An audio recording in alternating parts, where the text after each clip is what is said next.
All right, good morning, everybody. My name is Jim Stevens. I'm the FSR for the Mountain Region. I handle all of Montana and some outlying areas to the east and also the Spokane area. Our phone number is 253-620-8282, and you can call or text that number to get a hold of us in case you need us for anything.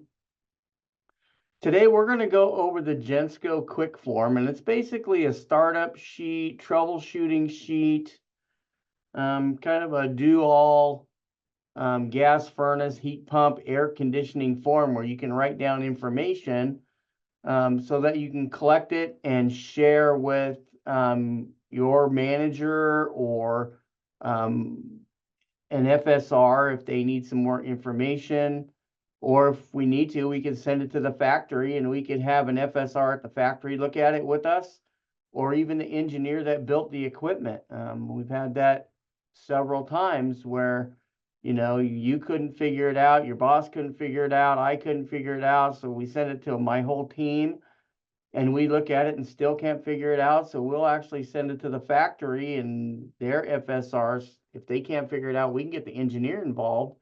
And we've had several issues, in the past where the engineer had to actually make a correction of the equipment to get it fixed. So that's why we need these. This is basically a snapshot of the issue that you're having at that moment.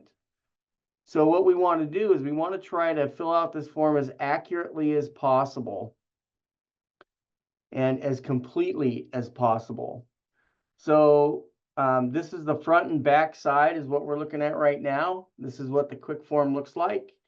You notice that there's a circle 1 for heat mode and cool mode. So when you have a heat pump, you're going to want to fill out this form twice. You're going to fill out the side with the air conditioner heat pump side. You're going to fill that out twice, once in heat mode and once in cool mode. For a gas furnace, you're going to fill it out in the front, and Jeremy's already gone over that, so we're not going to get into that all that much.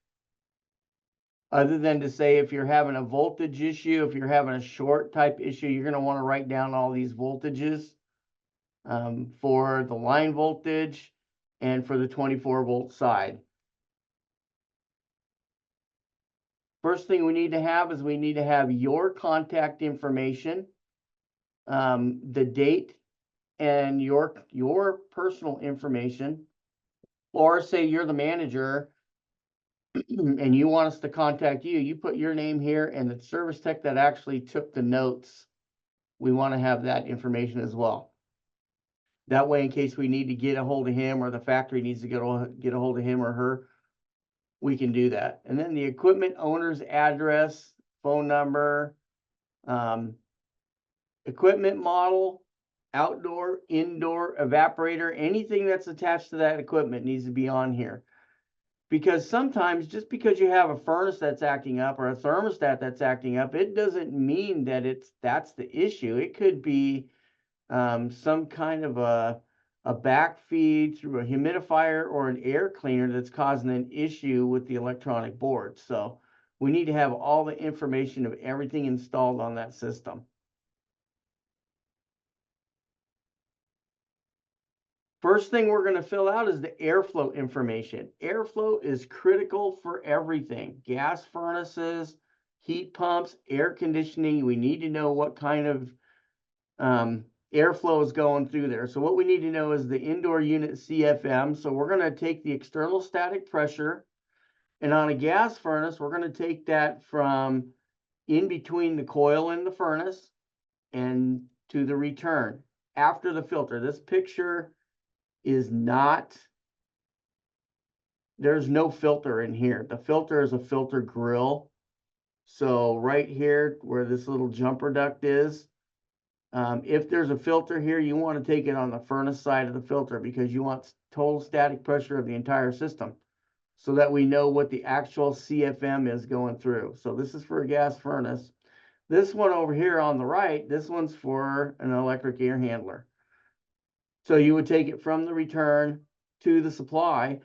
And the reason that we can do that is because air handlers, we don't change coils in air handlers.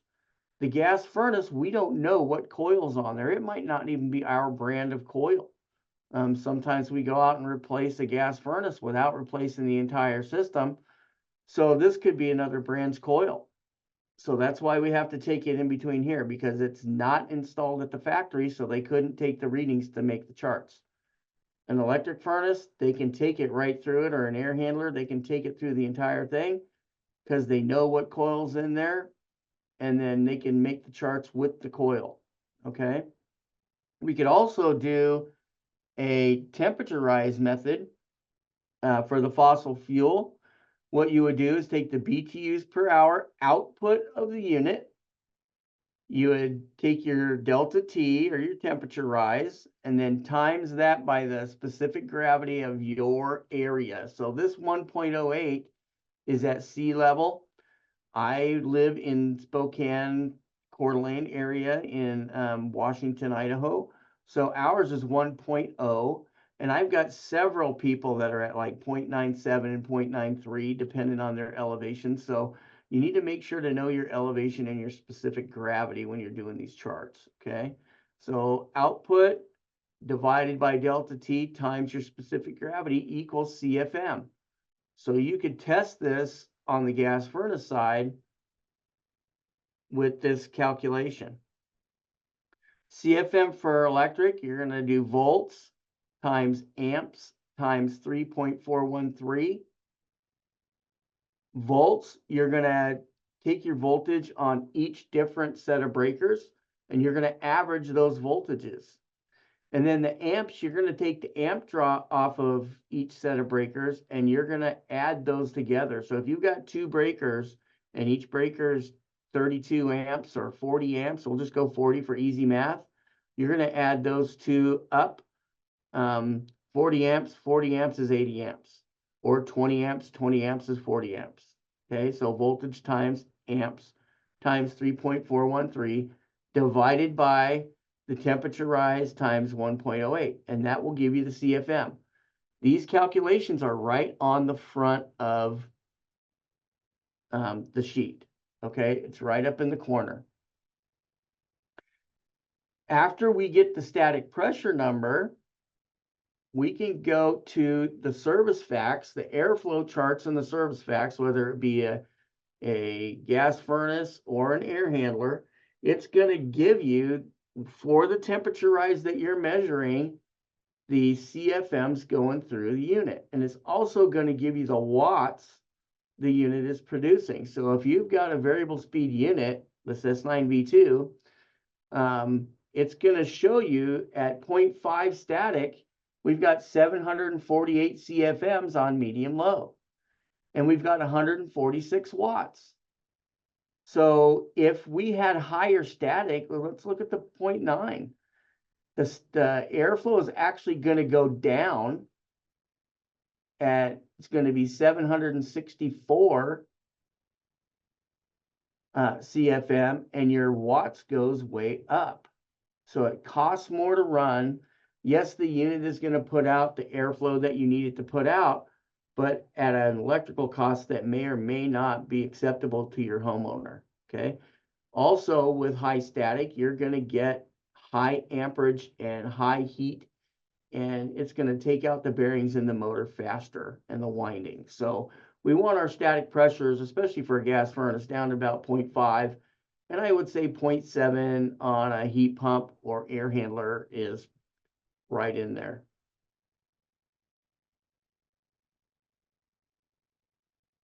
So we're going to go to the back of the form. We're going to look at the temperature and pressure readings. And we need to take all of the temperature and pressure readings on this chart. We need to take the delta T on the indoor coil. We need to check our metering device and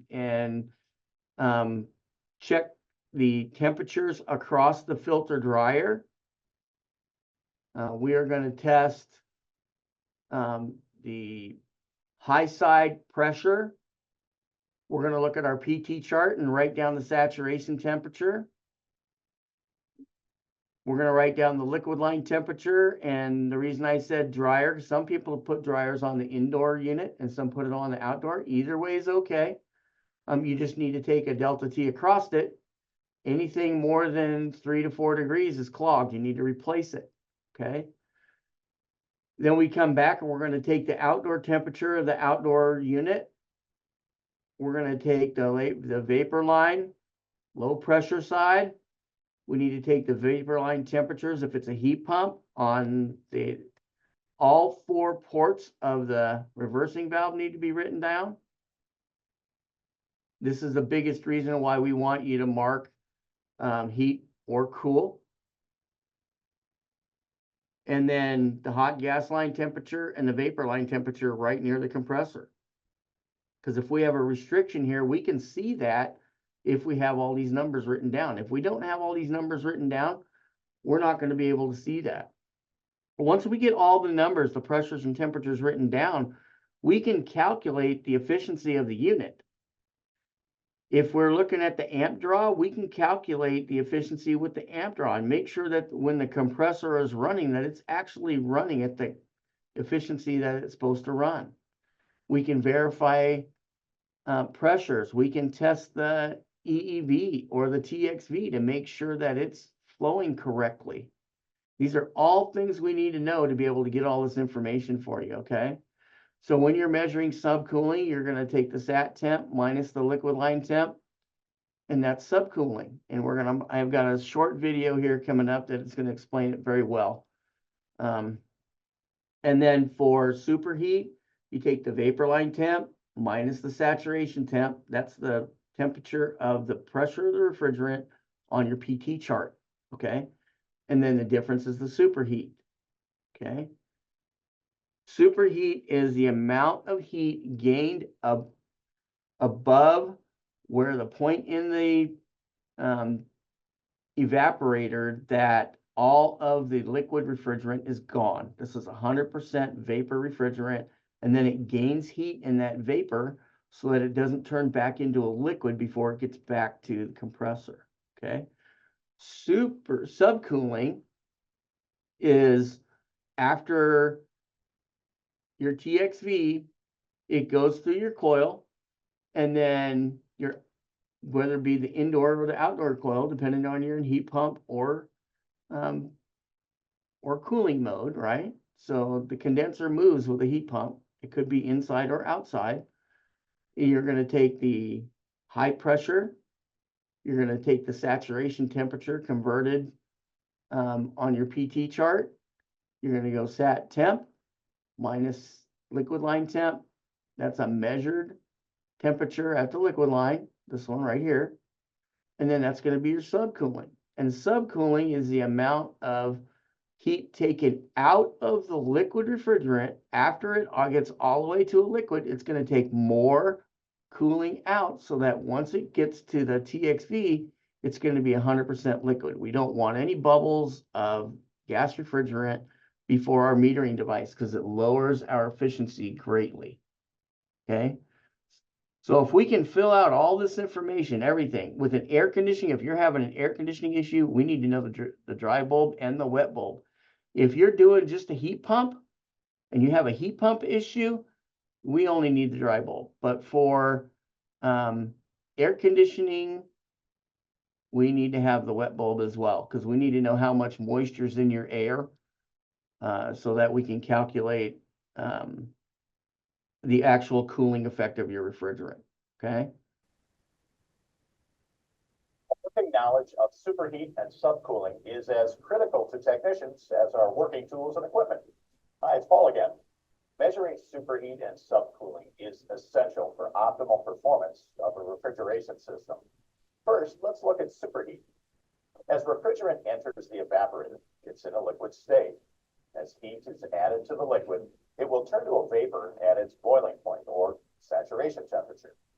After the refrigerant has boiled to vapor, any temperature of the vapor above the saturation temperature is the superheat. Superheat is then any temperature of a gas above the boiling point for that liquid.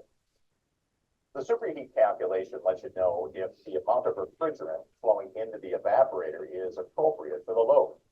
If it's too high, then not enough refrigerant is flowing to the evaporator, resulting in poor refrigeration and excess energy use. If the superheat is too low, then too much refrigerant is flowing to the evaporator, meaning liquid is getting back to the compressor and causing damage. Now let's look at subcooling. As refrigerant enters the system's condenser, it's in a vapor state. As heat is removed from the vapor, it will turn to liquid at its saturation condensing temperature. After the vapor has turned to liquid, any temperature of the liquid below this saturation condensing temperature is called subcooling. Because the efficiency of the system is optimized with subcooling, you want to make sure that you have a constant supply of liquid to the evaporator. So it's important that the refrigerant is subcooled to prevent it from turning to gas before it gets there. A smaller amount of refrigerant is required to maintain the desired temperature, which means less work for the compressor. Now that we've gone through the definitions, let's review how you measure them. Subcooling is determined by using the high side manifold gauge to measure the pressure of the condenser. This pressure must then be converted to a liquid saturation temperature using a PT chart or the temperature scales on the gauge. Next, measure the actual liquid line temperature using an accurate temperature probe and subtract it from the liquid saturation temperature. The result is the subcooling value. Conversely, superheat is determined by using the low side gauge to measure the pressure of the evaporator. This pressure must then be converted to a vapor saturation temperature using a PT chart or the temperature scales on the gauge. This temperature is then subtracted from the actual suction line temperature measured using an accurate temperature probe. The result is the superheat value. If you're using a refrigeration system analyzer, simply select the appropriate refrigerant and connect the hoses and thermocouples to the system for an immediate reading. The unit will automatically determine saturation temperatures and calculate the superheat and subcooling. For the most precise readings, make sure your refrigeration system analyzer has elevation compensation settings and accurate temperature probes. That's it for now. Until next time, thanks for watching. Thank you, Yellow Jacket. These guys are great. They've got all kinds of videos. So if you guys ever need anything like that, that's the place to go. All righty, so back to subcooling. So again, we're going to take the high pressure temperature. We're going to convert that to a temperature using the PT chart. We're going to subtract that from the actual liquid line temperature. Now, the liquid line is always the liquid line, whether it's in heat mode or cooling mode. The 3/8 line on the outdoor unit of the high pressure side on the outdoor unit is always going to be the liquid line. Okay. The suction line on an air conditioner is actually going to be a hot gas line in heat pump mode and suction in cooling mode. So the liquid is always going to be in the smaller tube. Okay. So whether it's in heating mode or cooling mode, it flows different ways. But it's always the liquid line. Okay. When you're taking your readings, take it about 6 inches away from the service valves on the outdoor unit for subcooling and superheat. Okay. That's where you're going to take those readings. Superheat, same thing. We're going to use in air conditioning mode. We're going to use the big one on your line set. We're going to take the vapor line temp, or pressure, convert it to temperature, subtract it from the actual measured temperature at the suction line 6 inches from the outdoor unit, and that's going to be your superheat.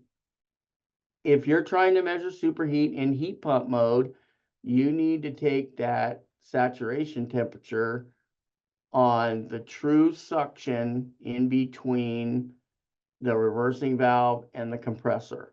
Okay.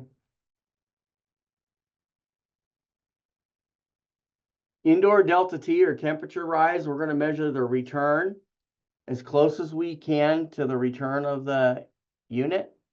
And we're going to measure the supply temperature typically about 3 to 4 feet away from the exit of the furnace or the air handler, because we don't want radiant heat coming off a coil or the heat exchanger to affect the temperature of the supply temp, okay?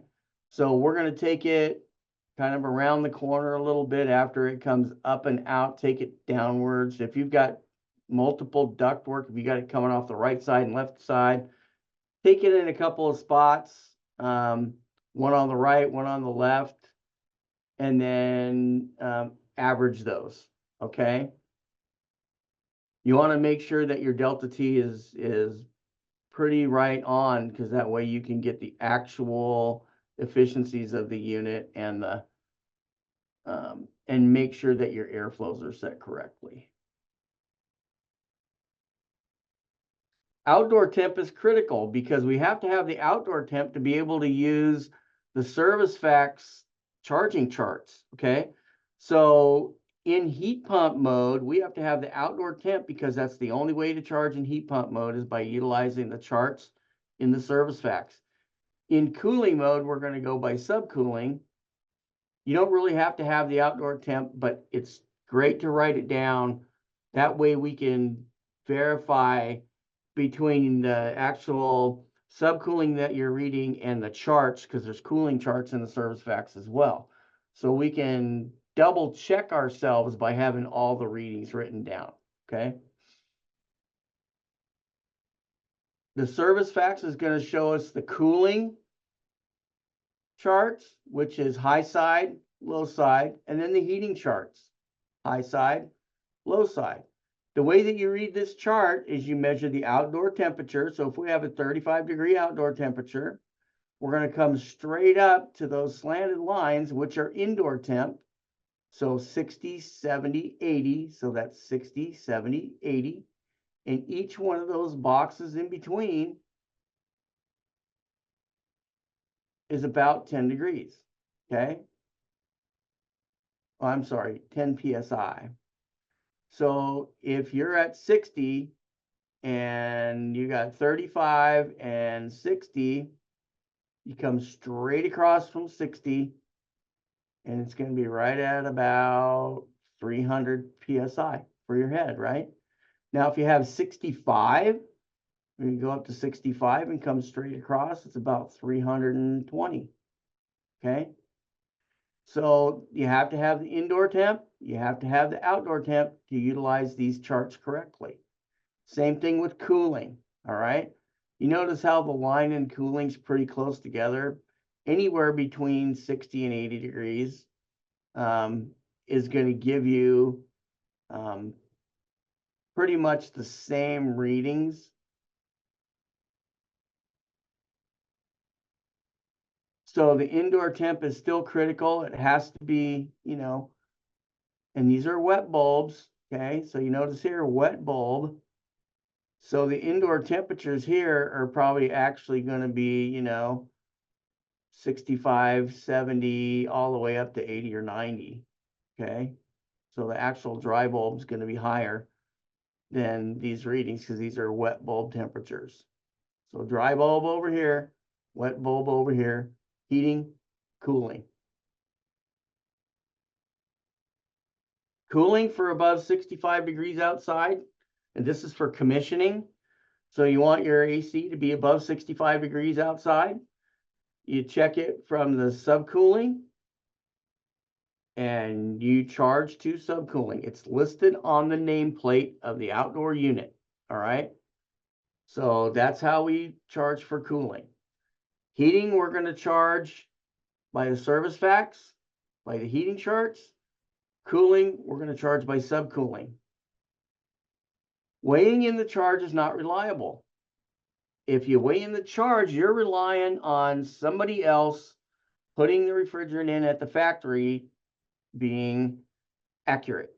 And unfortunately, I cannot promise you that you're going to have accurate numbers inside of your unit. They're trying very hard. They were having some computer issues on the scale a while back. Hopefully those things are taken care of, but we don't know how long that the units you have been sitting on the shelf. So make sure you do not use weigh-in. You need to use either subcooling in air conditioning, or you're going to use the charging scales in the service facts for heating. All right.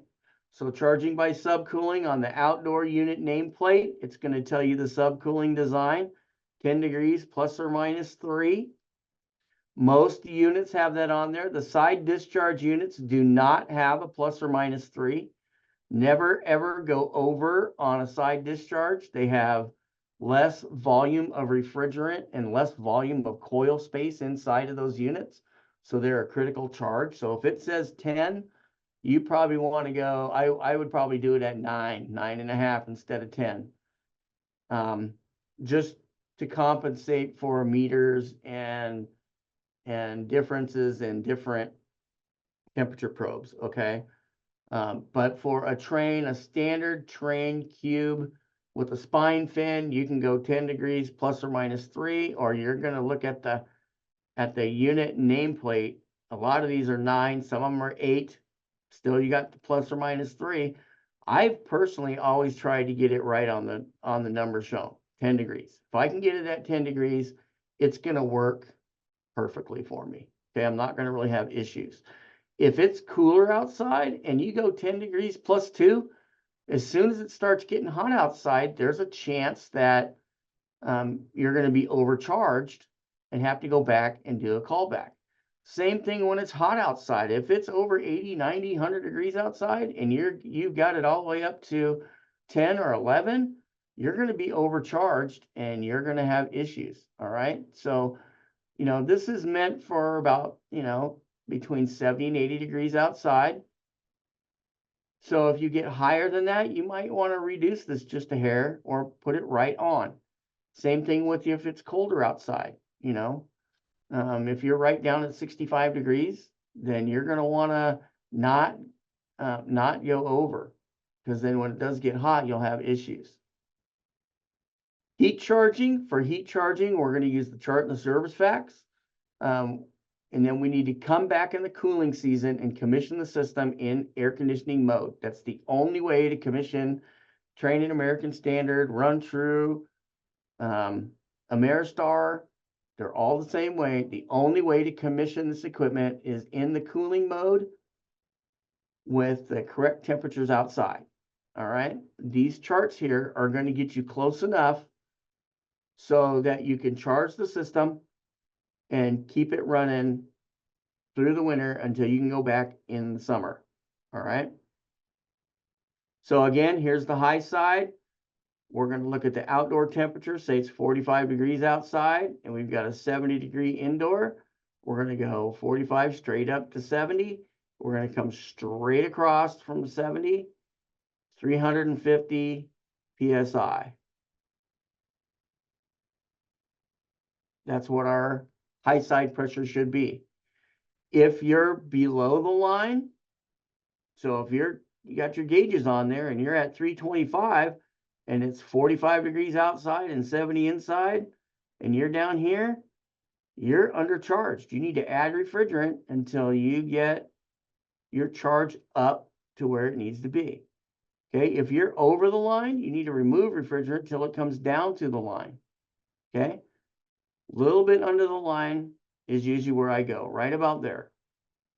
Okay, so if it says 352, go to 350 and then come back in the winter, in the summer, and double check your charge. All right, that's the only way to charge our equipment.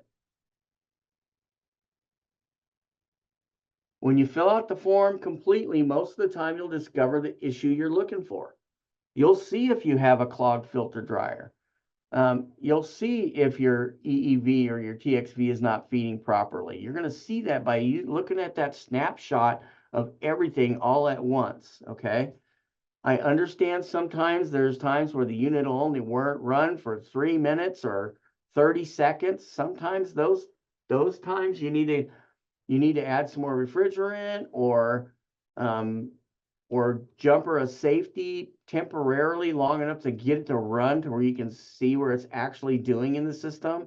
You might have to take some refrigerant out. You might have to add some refrigerant to get it to run long enough to be able to fill out the forms. So if you fill it out completely, most of the time you're going to figure it out. If not, we can help you when you call. And if we can't figure it out, we can send it to the factory tech support. And it's not like we're any smarter than you. The reason we have more information is because all of you guys are giving us information from the field, and then we pass it on to the factory. So the factory has information for the entire country. We have information from all of Gensco, and then we can actually send it to the factory engineer who designed the equipment if we need to go that far and see, there's something wrong here. We've done everything we're supposed to do. Everything is working correctly, and it's still doing this or that. And then they can take that unit, they can set it up in a lab in the factory, and they can run it and recreate what we're seeing in the field. And then they can figure out how to fix it. So that's why we need this information. It's very, very important that we get all the information. This form is required to be filled out before we go out on a job site visit. We will come out and help you in the field if needed, but we need to have a job site sheet filled out, and you have to call us from on site so that we can talk you through it while on site, looking at the job site sheet together. 99% of the time, we can figure it out over the phone and get the equipment running for you over the phone. All right. So that's why it's so important that we have you guys fill this out. Does anybody have any questions? We can stay on for a couple minutes if you have any questions on the form. Most of it is self-explanatory. I just wanted to make sure that everybody understands how to fill it out and why we need to fill it out.